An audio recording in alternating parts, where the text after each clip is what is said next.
natural pogi ngayon ang kwento ng binatang ito na ipinagmamalaking gumwapo raw siya kahit hindi siya niretoke.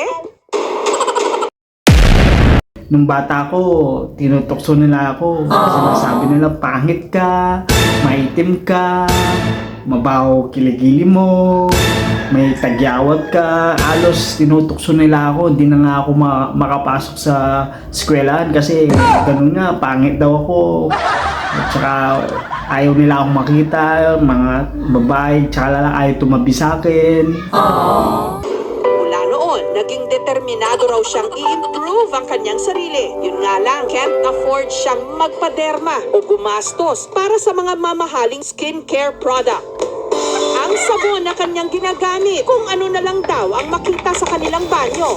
Dinalasan na rin daw niya ang paliligo at paghihilot at nag-gym. Matapos ang ilang taong pagpapapogi,